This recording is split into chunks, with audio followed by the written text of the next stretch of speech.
Monsieur Hamidou Samaké. Merci, Monsieur le maire. Pour Paris en commun. Merci, Monsieur le maire. Chers collègues, il me paraissait important de prendre la parole sur la délibération DGS 143 afin de souligner comment, une nouvelle fois, les futurs JO, donc Jeux olympiques et paralympiques de 2024, pouvaient être un formidable levier pour le développement du sport pour toutes et tous sur notre territoire. L'ambitieux programme d'héritage durable pour notre ville, qui s'est traduit dans les 20 mesures de transformation olympique, permet notamment à Paris d'engager des actions concrètes pour inciter le plus grand nombre à faire du sport, malgré les obstacles matériels ou culturels qui peuvent limiter cette pratique. Or, force est de constater que l'univers sportif dans son ensemble en France a longtemps découragé le sport féminin.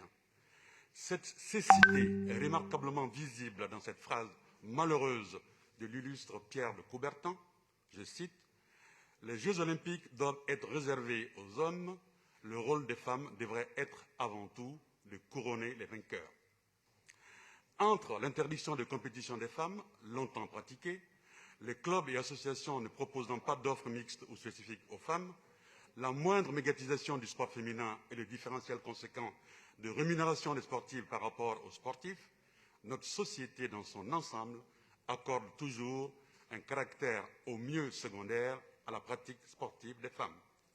Mais de nombreuses initiatives se sont créées, notamment à Paris, pour rejeter ce modèle inégalitaire, et c'est heureux.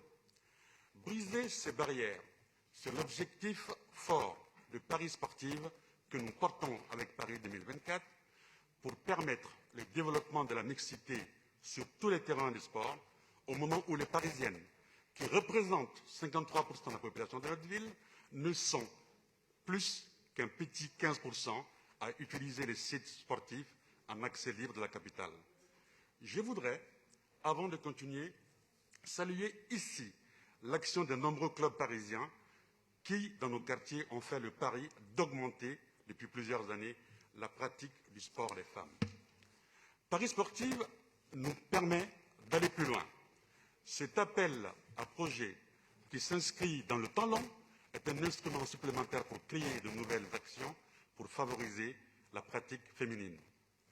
Afin de toucher de nouveaux publics, cet appel à projet qui, au-delà des clubs sportifs, a été élargi aux associations de quartier, va financer l'organisation d'activités sportives régulières dans le but d'inciter et habituer les femmes à utiliser les terrains d'éducation physique, les TEP, en accès libre. Ceci est une bonne chose, car nous savons que ces équipements sont fréquentés principalement par de jeunes garçons. Nous répondons donc là parfaitement à notre but de mixité d'usage de l'espace public et des équipements sportifs. Les 14 initiatives lauréates qui ont été retenues dans le cadre de Paris Sportive seront subventionnées par moitié par la ville de Paris et par moitié par Paris 2024. Elles proposeront des activités variées qui vont de séances de sport classiques à des ateliers éducatifs autour de l'égalité femmes-hommes en passant par les expositions photos. Permettez-moi d'avoir des mots particuliers pour 3 associations lauréates issues du 20e arrondissement que je connais par leur présence remarquable sur le terrain.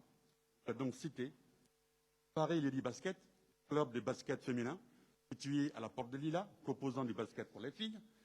Union sportive de Charonne, club de basket localisé dans le sud du 20e. Et Panam Boys and Girls United, club de foot du 20e, 100% inclusive et luttant contre les discriminations au plus près des réalités du terrain. Pour conclure, je dirais que cet appel à projet est un outil de plus pour faire de l'égalité entre les femmes et les hommes une égalité réelle dans le sport et qu'elle couronne un dynamisme associatif précieux. Je vous remercie. Merci beaucoup.